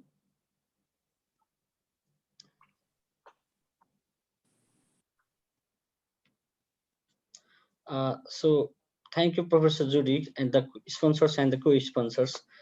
So Nepal is a low-income country situated in South Asia and which harbors almost 30 million population. And while mental, neurological, and substance use disorders are the leading causes of disability worldwide, more than 90% of people with mental health conditions do not receive any treatment in Nepal. And with the onset of COVID-19 in Nepal, the health system has been overwhelmed and the people have been deprived of physical and mental health treatment, and the mental health treatment gap has been increasing. So in order to fill that treatment gap and render mental health and psychosocial support responses to people affected by COVID-19, we initiated a multi-sectoral stakeholder program to provide the MHPSS support in collaboration with a number of non-government organizations, the Ministry of Health and Population, and Professor Judy Kuriansky and the International Association of Applied Psychology. And initially, we worked with the Ministry of Health and Population, where we drafted a COVID-19 mental health and psychosocial support response and preparedness framework. And we provided technical assistance to the Ministry of Health and Population to develop and roll out the psychological first aid, stress management, and grief counseling to frontline health workers so that they could help them and their peers with providing MHPSS support and also grief counseling during COVID-19, while they could also provide this support to patients who visited the health facilities. And then we trained on the health workers, the social service providers, and the frontline workers on number of mental health and psychosocial support trainings. And we also conducted a number of webinars focusing at the government health workers, the community leaders, and the community people, including the service providers, so that they are psychoeducated on the impacts of COVID-19 and what they could really do in daily lives to prevent the mental health conditions. Second, we provided services to people across 75 out of 7 districts in Nepal.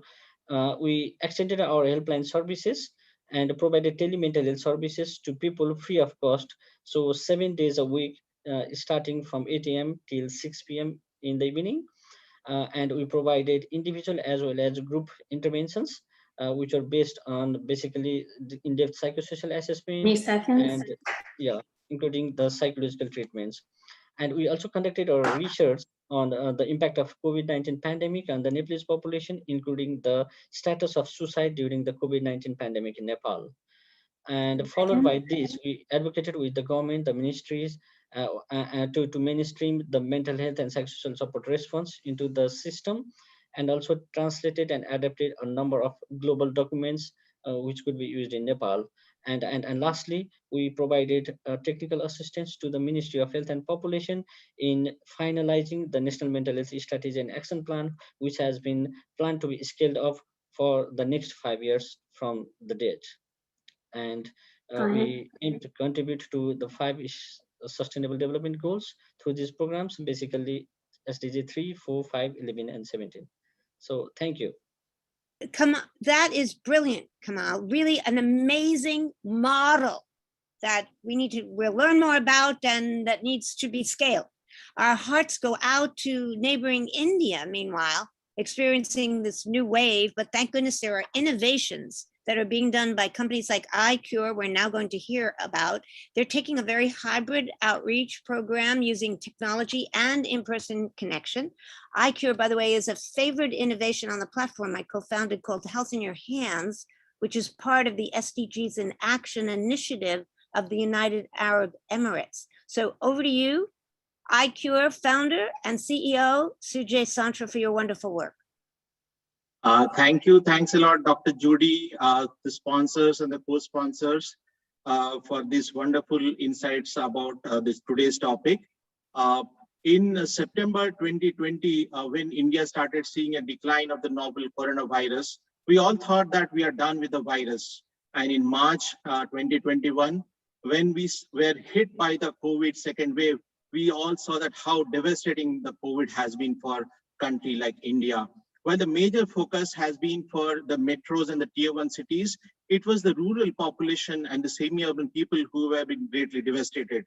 The problems were many. The problems were ranging from the myths and the misinformation related to the COVID pandemic, the skewed healthcare infrastructure between the semi-urban and the urban and the rural areas, as well as whenever the patients or their family members were getting positive, they were being outcasted by the community. So the patients really had to deal with the problems of not only the clinical challenges, but also the mental challenges that they had to go through. So here came the iCure's frontline health workers who were able to provide a combination of a physical and digital health services, ranging from the aided telemedicine by providing the technology solutions such as app, the medical equipment, as well as the different essential supplies such as medicines and other equipments, and also being with the community by providing different kinds of mental and the awareness related solutions. So what is iCure? iCure is a population health management company that is providing affordable and accessible primary health care to the community using technology. So till date, we have touched 12 million people across 8 states in India. Apart from India, we are also present in 9 countries in Africa. We have recently started our work in the MENA countries, starting with Jordan, as well as we have treated 2.5 million patients, underserved patients till date. So here's a short snippet about our musical concert, which we recently conducted. We all understand that how music can be one of the biggest healers for the people and the communities during these difficult times. So here at iCure, we have conducted a musical concert, and the whole objective was that how you would be able to be with the community. And when we conducted this, we saw overwhelming support from 35 artists who were able to contribute through music, dance, poetry from around 5 countries across the world. So here's a quick snippet about the work.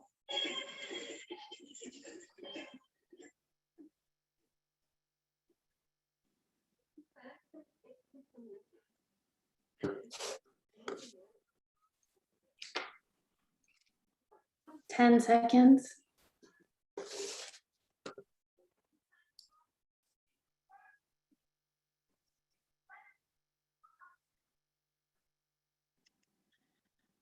Thanks a lot for the overwhelming support. Thank you. That was brilliant, truly. Sujay, thank you for all that wonderful work, and scaling it up to countries around the world is very important. And so to digest all these riches as we end here, I pass to Dr. Christine Roland-Levy, social psychology professor, coming to us from Paris. We've been all over the world. President of the NGO, I proudly represent at the UN, the International Association of Applied Psychology. And in that role, she supported all the advocacy that we do at the UN regarding health and mental health equity. So bless you, Christine. I noticed you have your Order of the Psalms medal bestowed by France to distinguished professors, which you've earned, originally established by Napoleon. Over to you, Christine. Thank you so much, Judy. So it is clear from today that despite the ongoing pandemic, this event can leave us with hope. as we heard commitments from governments and impressive projects by civil society to achieve equity to health and mental health that is so important for the recovery. We have seen today that we have much to learn from each other, that the contribution of psychologists combined with the on-the-ground experience can be of great benefit for all. A takeaway message is that physical and mental health equity, along with well-being, are crucial in order to achieve the UN SDGs. And today we have seen from the presentations of all these governments, experts, and people in the field that SDG 17 about multi-stakeholder partnership is indeed happening and offering that hope. In that regard, I thank the United Nations missions represented here. Indeed, the ambassadors and representatives have shown strong commitment to health and mental health equity. Much gratitude to the permanent mission of the United Nations of the Republic of Sierra Leone as our main sponsor. With such an impressive group of co-sponsors from so many parts of the world, Bahrain, Canada, Costa Rica, Ecuador, Georgia, Iceland, Japan, Lebanon, Mali, Mexico, Nepal, Portugal, Qatar, and Sweden. With support of such governments, we in the civil society are inspired to continue our work. We are further grateful for the support and co-sponsorship of the World Health Organization, who among so many contributions has firmly supported mental health on an equal par with physical health. As president of the International Association of Applied Psychology, as we know, a co-sponsor of this event, I express sincere appreciation to my colleagues in the American Psychological Association, without forgetting Ellen, Amanda, and Gabe, and the United African Congress, and especially Gordon.